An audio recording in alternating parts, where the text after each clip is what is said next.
श्री गुरु सत्ताय नमः। सभी को प्रणाम। परम पूज्य गुरुदेव आगे लिखते हैं, अपनी पहली यात्रा में ही सिद्ध पुरुषों संतों के विषय में वस्तुस्थिति का पता चल गया।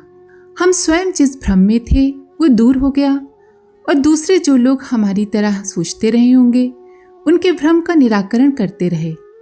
अपने साक्षात्कार प्रसंग को याद रखते हुए दोहराया कि अपनी पात्रता पहले अर्जित न कर ली हो तो उनसे भेंट हो जाना असंभव है, क्योंकि वे सूक्ष्म शरीर में होते हैं और उचित अधिकारी के सामने ही प्रकट होते हैं। ये सब जानकारियां हमें पहले नहीं थीं।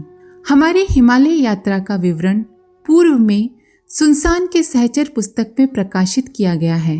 अभावों और आशंकाओं के बीच प्रतिकूलताओं को किस तरह मनोबल के सहारे पार किया जा सकता है, इसका आभास उसमें मिल सकेगा।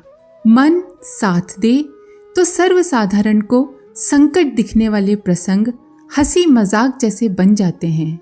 इसी प्रकार के विवरण उन छपे प्रसंगों में पाठकों को मिल सकते हैं।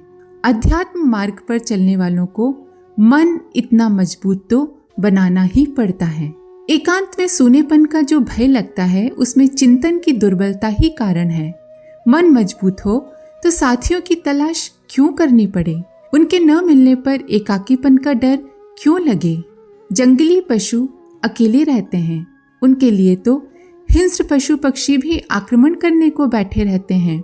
फिर मनुष्य से तो सभी डरते हैं। साथ ही उसमें इतनी सूझबूझ भी होती है कि आत्मरक्षा कर सके। चिंतन भय की ओर मुड़े तो इस संसार में सब कुछ डरावना है। यदि साहस साथ दे तो हाथ पैर मुख मन बुद्धि इतनों का निरंतर साथ रहने पर डरने का क्या कारण हो सकता है। वन्य पशुओं में कुछ ही हिंसक होते हैं। फिर मनुष्य निर्भय रहे, उनके प्रति अंतः से प्रेम भावना रखे तो खतरे का अवसर आने की कम ही संभावना रहती है। राजा हरिश्चंद्र शमशान की जलती चिताओं के बीच रहते थे। केन्या के मसाई शेरों के बीच झोपड़े बनाकर रहते हैं। वनवासी आदिवासी सर्पों और व्याघ्रों के बीच रहते हैं। फिर कोई कारण नहीं कि सूझबूझ वाला आदमी वहां न रह सके जहां खतरा समझा जा सकता है। आत्मा परमात्मा के घर से एकाकी आता है। खाना सोना चलना भी अकेले ही होता है। भगवान के घर भी अकेले ही जाना पड़ता है। फिर अन्य अवसरों पर भी आपको परिष्कृत और भावुक मन के सहारे उल्लास अनुभव कराता रहे तो इसमें क्या आश्चर्य की बात है।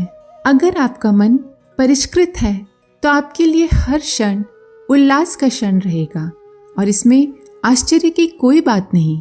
सच्चे अध्यात्म के रास्ते पर चल रहे हो तो इतना परिवर्तन तो दृष्टिगोचर होना ही चाहिए। शरीर को जैसे अभ्यास में ढालने का प्रयास किया जाता है वह वैसा ही ढल जाता है।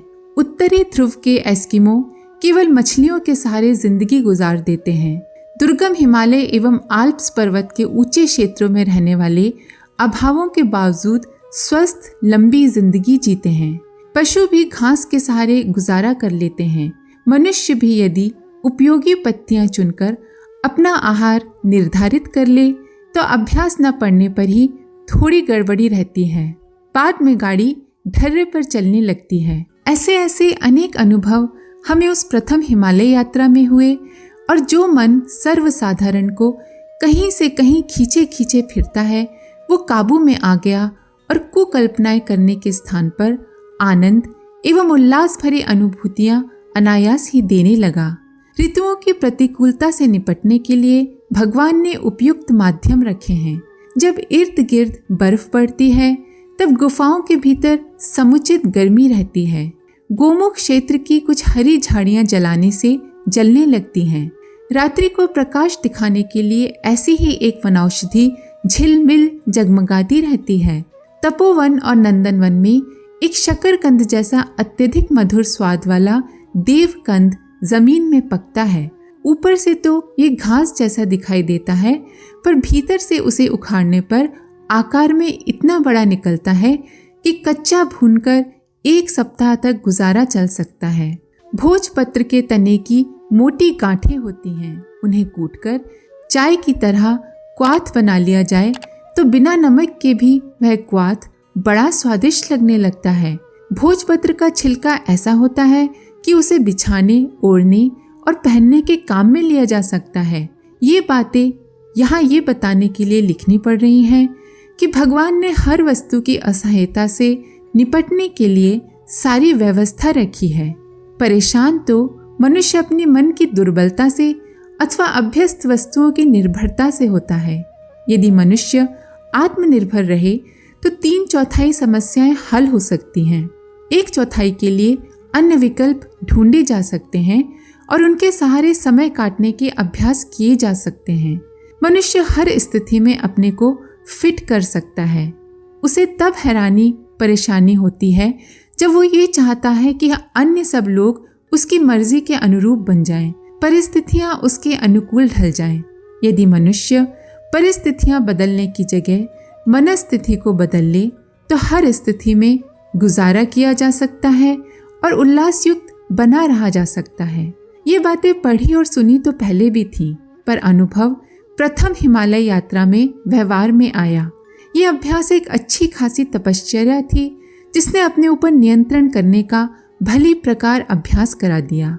अब हमें विपरीत परिस्थितियों में भी गुजारा करने से परेशानी का अनुभव नहीं होता था। हर प्रतिकूलता को अनुकूलता की तरह अभ्यास में उतारने में देर नहीं लगती। एकाकी जीवन में काम, क्रोध, लोभ, मोह का कोई अवसर नहीं था, इसलिए उनसे निपटने का कोई झंझट सामने नहीं आया। परीक्षा के रूप में जो भय प्रलोभन सामने आए उन्हें हंसी में उड़ा दिया। यहाँ स्वाभिमान भी काम न कर सका। सोचा, हम आत्मा हैं, प्रकाशपुंज और समर्थ। गिराने वाले भय और प्रलोभन हमें ना तो गिरा सकते हैं और न ही उल्टा घसीट सकते हैं। मन का निश्चय सुदृढ़ देखकर पतन और पराभव के जो भी अवसर आए वे परास्त होकर वापस लौट गए। 1 वर्ष के उस हिमालय निवास में जो ऐसे अवसर आए उनका उल्लेख करना यहाँ इसलिए उपयुक्त नहीं समझा कि अभी हम जीवित हैं और अपनी चरित्र निष्ठा की ऊंचाई का वर्णन करने में कोई आत्म प्रशंसा की गंध सूंघ सकता है। यहाँ तो हमें मात्र इतना ही कहना है कि अध्यात्म पथ के पथिक को आए दिन भय और प्रलोभनों का दबाव सहना पड़ता है। इनसे जूझने के लिए हर पथिक को कमर कस के तैयार रहना चाहिए। जो इतनी तैयारी नहीं करेगा उसे पछताना पड़ेगा। उपासना, साधना और आराधना में साधना ही प्रमुख है। जिसने अपने को साध लिया है उसके लिए और कोई काम करने के लिए नहीं बचता। उत्कृष्टता संपन्न मन अपने लिए सबसे लाभदायक व्यवसाय पुण्य परमार्थ में ही देखता है। इसी में उसकी अभिरुचि और प्रवीणता बन जाती है। हिमालय के प्रथम वर्ष में हमें आत्म संयम की, मनोनिग्रह की साधना करनी पड़ी। जो कुछ चमत्कार हाथ लगे हैं वो उसी के प्रतिफल हैं। जब घर में थे तो 4 घंटे नींद लिया करते थे, यहाँ उसे बढ़ाकर 6 घंटे कर दिया। कारण कि घर पर तो अनेक स्तर के अनेक काम रहते हैं, पर यहाँ तो दिन का प्रकाश हुए बिना मानसिक जप के अतिरिक्त और कुछ कर सकना संभव नहीं था। पहाड़ों की ऊंचाई में प्रकाश देर से आता है और अंधेरा जल्दी हो जाता है, इसलिए 12 घंटे के अंधेरे में 6 घंटे सोने के लिए, 6 घंटे उपासना के लिए पर्याप्त होने चाहिए। स्नान का बंधन वहाँ नहीं रहा। मध्याह्न को ही नहाना और कपड़े सुखाना संभव होता था, इसलिए परिस्थिति के अनुरूप दिनचर्या बनानी पड़ी।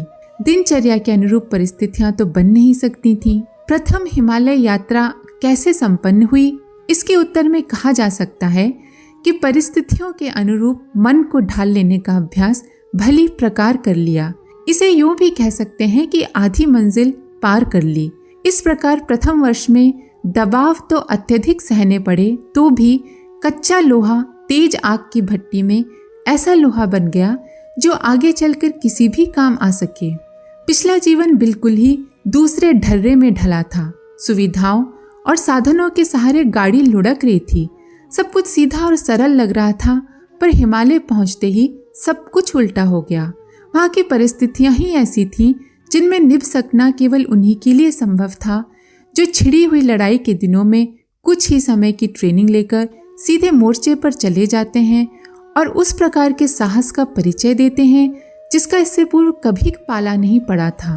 प्रथम हिमालय यात्रा का प्रत्यक्ष प्रतिफल एक ही रहा कि अनगढ़ मन हार गया और हम जीत गए।